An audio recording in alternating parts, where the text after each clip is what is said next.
That was Overkill with their song Rotten to the Core from their debut album from 1985, Feel the Fire. Speaking of Overkill, we have their singer, the one and only Bobby Blitz, on the line from New Jersey. Hi, Bobby. Thanks for your time and welcome to Raining Metal. Always a pleasure, Keith. Always a pleasure to be on Raining Metal. What a great name! What a great name for a radio show. With around 40 years in the music business, what would be one of your biggest highlights? Well, for sure, there's many. Being signed, of course. We were signed in '84 by Megaforce. Still have a picture in my other office of us signing the contract back then with John Zazula and Marcia Zazula, both recently passed, but iconic with regard to what happened in the scene. I mean, these guys signed Metallica and changed the landscape of music, and we were involved in that soon thereafter. I always remember festival, the first European festival we did was Roskilde in Denmark, which was patterned after the original Woodstock in the USA, in New York State. And it was an eclectic vibe to the whole thing. I mean, Midnight Oil from Australia, and there was Overkill from the States. There was Chris Isaacs. There was Ray Charles, Anthrax, etc. I mean, there's 100,000 tickets sold to this. Now, obviously, not 100,000 people watching Overkill, but I would guess for sure a solid 25,000. And to stand in front of 25,000 people for the first time in a Scandinavian summer where it's actually a little bit chilly, had me sweating from every orifice on my body. How do you talk to all these people, but you can't stand in front of them? See, this is how I got the job as a singer. It was like, yeah, I can do that. I'm not afraid of that. No, Everybody in my family sings.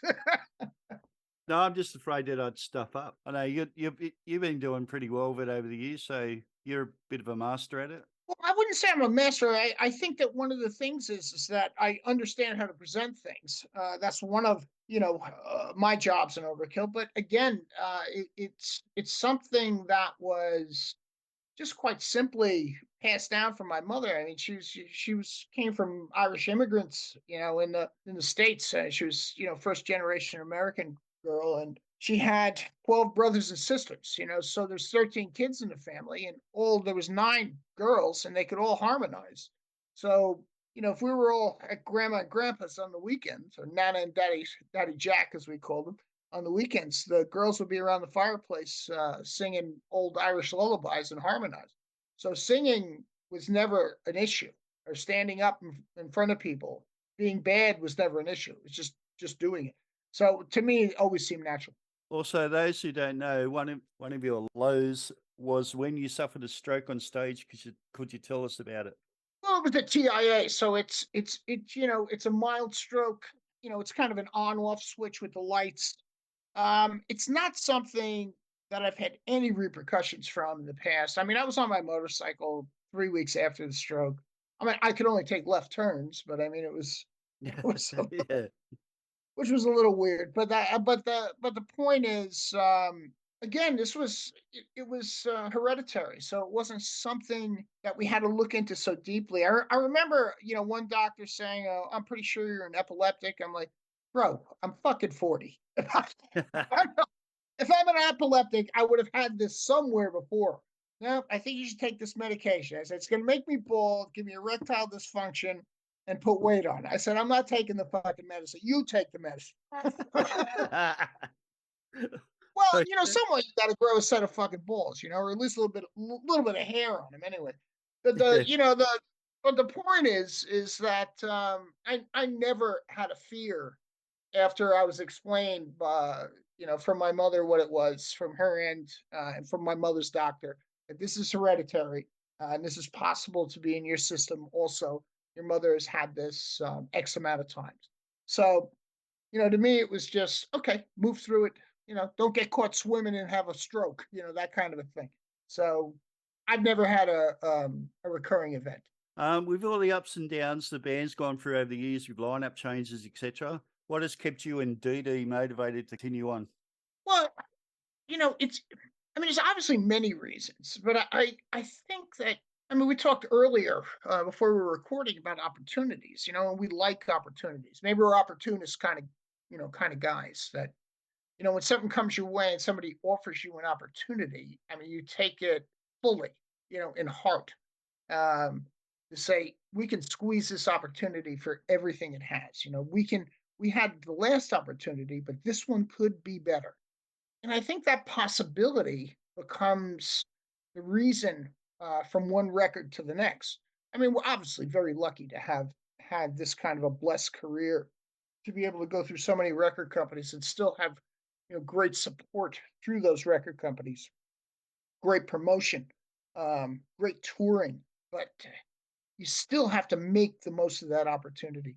And I think we both feel the same way about that situation, about that opportunity. Let's push it. Let's make it better. And I think that's probably the key to our success. I asked this question to Smear from Destruction and David White from Heathen, and would be curious to hear your answer. What career would Bobby Blitz have if it wasn't in music? Well, I've toured with both of these guys, right? So, Yeah. I'm sorry. I just all this stuff went through my head, and we're very different people with, let's say, wanting the same results and how we get them. What I would do beyond this, I mean, listen, man. I was in a university when this stuff happened, and I was taking a liberal arts course, but then I was moving over toward criminal justice with regard to those type of sciences. And my father was an attorney, and he wanted me to be an attorney. There could have been other limitless type things, but I think somewhere in there, because my mom was always a singer. She was always someone who did this, whether she did it, like I said earlier, with her sisters, or she sang with Mitch Miller, Glenn Miller from the early days at the Copacabana in New York. Oh, okay. Um, I mean, so there was that whole thing in there. So somewhere I was meant to be one or the other, or meant to carry on some type of a legacy. And I think, and obviously I love my parents. I've talked about them in this interview a few times. They're both gone, and not gone that long at this point, but they always supported me in what I wanted to do. So it would be hard for me to say I wouldn't be in some type of a law field, or doing what I do exactly right now. I mean, I remember my father would tell me, he would say, "I'm not taking your mother to your shows because of your dirty mouth." And I would say, he's a very Catholic, very proper Catholic lady who sang in the choir and ran it.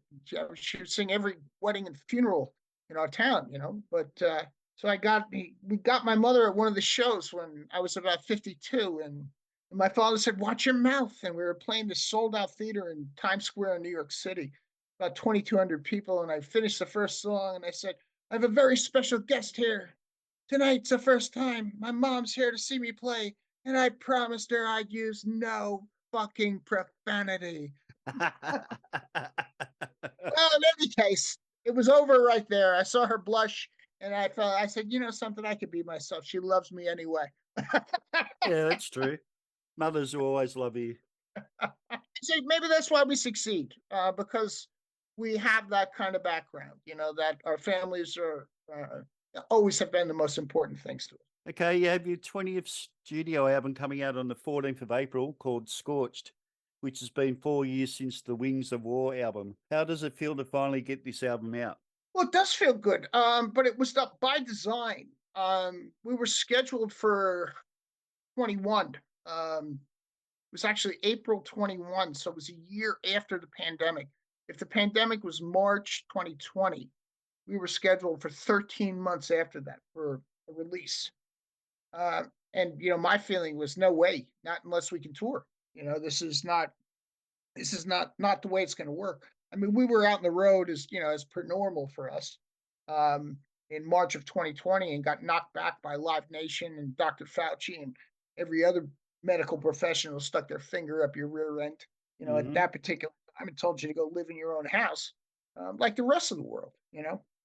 But the point was, for Overkill, and we just we went over our principles, and I told Didi, I said, I can't finish this fucking record in 21 and then not be able to tour. I mean, it's got to be a tour. I said, that's part of the record.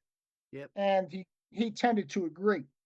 So the point is that it took longer, but for good reason. And I think that having the luxury of time to make this record what it was actually brought out so many different little nuances in the band. It's not just a thrash band. I mean, it's always been, a conglomeration of different influences, but it showed itself with traditional heavy metal and the new wave of British heavy metal and thrash metal and blues and rock and roll and groove. And it's all over this fucking record. And it never would have happened without that, let's say, that 4-year distance between Wings of War and Scorched.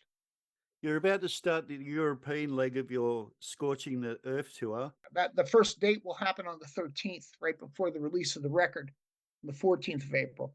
We'll be in Germany for that show. We're going to have Exhorter from New Orleans, Louisiana, and Heathen from the Bay Area, San Francisco, on the road with us. So it's going to be an American onslaught through Europe. I'm happy about the lineup. We've toured with both of these guys. They're both great bands. They're both heavy hitters.